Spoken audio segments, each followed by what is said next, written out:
జన్మతః పౌరసత్వ హక్కు రద్దు ఉత్తర్వుపై 22 రాష్ట్రాల కోర్టుకి 2 కోర్టులో డెమోక్రాట్ పాలిత రాష్ట్రాల అటార్నీ జనరల్ వ్యాజ్యాలు. పౌర హక్కుల సంస్థలతో పాటు ఒక గర్భిణి కూడా న్యాయస్థానానికి ఇష్టానుసారంగా చట్టాలు మార్చడానికి ట్రంప్ రాజు కాడని ధ్వజం. ఈ కేసులను వామపక్షవాదుల ప్రతిఘటనగా అభ్యరించిన వైట్ హౌస్ అంటూ కొన్ని చూస్తాను. పుట్టుకతో పౌరసత్వ హక్కును రద్దు చేస్తూ అధ్యక్షుడు డొనాల్డ్ ట్రంప్ జారీ చేసినటువంటి కార్యనిర్వాహక ఉత్తర్వును సవాలు చేస్తూ అమెరికాలో డెమోక్రాట్ల పాలనలో ఉన్నటువంటి 22 రాష్ట్రాలు కోర్టులు ఆశ్రయించాయి. అమెరికాకు అక్రమంగా వలస వచ్చే వారికైనా, సక్రమంగా విద్యార్థి ఉద్యోగ పర్యాటక వీసాపై వచ్చిన వారికైనా, అమెరికాలో పిల్లలు పుడితే వారికి ఆటోమేటిక్గా ఆ దేశ పౌరసత్వం లభించేలా 1868లో 14వ రాజ్యాంగ సవరణ ద్వారా హక్కు కల్పించిన సంగతి తెలిసిందే. ఆ హక్కును రద్దు చేస్తే ట్రంప్ తాజాగా ఎగ్జిక్యూటివ్ ఆర్డర్ జారీ చేయడంపై తీవ్ర ఆగ్రహం వ్యక్తమవుతోంది.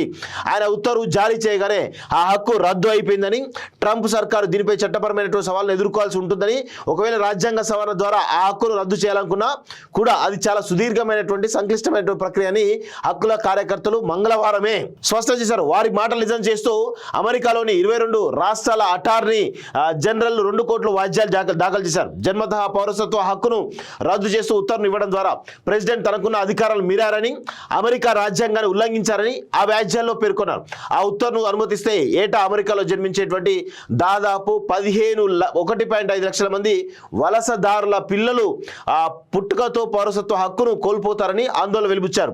అధ్యక్షుడికి ఎన్ని విస్తృత అధికారాలు ఉన్నప్పటికీ ఆయన రాజు కాడని, ఇష్టానుసారంగా చట్టాలను మార్చేయలేరని వారు ఆగ్రహం వ్యక్తం చేస్తున్నారు. ఒక్క సంతకంతో అధ్యక్షుడు 14వ రాజ్యాంగ సవరణ ఉనికినే లేకుండా చేయలేరు అని న్యూజెర్సీ అటార్నీ జనరల్ మాట్ ప్లాట్కిన్ స్పష్టం చేయగా, రాజ్యాంగం ఇచ్చినటువంటి హక్కులను లాగేసుకునేటువంటి అధికారం ప్రెసిడెంట్ ట్రంప్కు ఎంత మాత్రం లేదని Massachusetts attorney general Andrea Joy Campbell ఆగ్రహం వ్యక్తం చేశారు. ఇక జన్మతః పౌరసత్వం హక్కుదారానే అమెరికా పౌరసత్వం పొంది అక్కడే పెరిగి అమెరికాలో తొలి చైనీస్ అమెరికన్ అటార్నీ జనరల్గా ఎన్నికైనటువంటి Connecticut attorney general William Tong అయితే దీన్ని వ్యక్తిగత వ్యాజ్యంగా పరిగణిస్తారని పేర్కొన్నారు.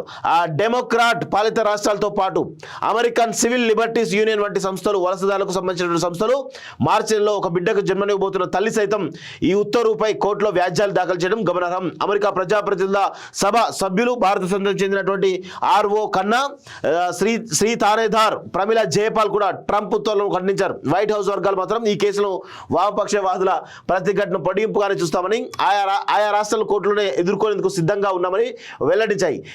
ఏటికి ఎదురీది ప్రజల కోరికను తిరస్కరించడమా లేక అధ్యక్షుడు ట్రంప్తో కలిసి ముందుకు సాగడమా, ఈ రెండింటిలో ఏదో ఒక దాన్ని తీవ్ర భావాజాలు ఉన్న వామపక్షవాదులు ఎంచుకోవచ్చని White House deputy press secretary Harrison వ్యాఖ్యానించారు. రష్యాపై ఆంక్షలు తప్ప అంటూ ట్రంప్ చెప్తా ఉన్నాడు. సో ఇక ట్రంప్ వాడు స్టార్ట్ చేసిండు, వాడు ఆగమాగం చేస్తాడు. ఈ ప్రపంచాన్ని అతలాకుతలం చేసి దాకా వదలడం అనేది చాలా స్పష్టంగా అర్థమవుతోంది. అతలాకుతలం అంటే మామూలు అతలాకుతలం కాదు, అది ఎంత దాకైనా పోయేటువంటి అవకాశం అయితే కనబడతా ఉంది.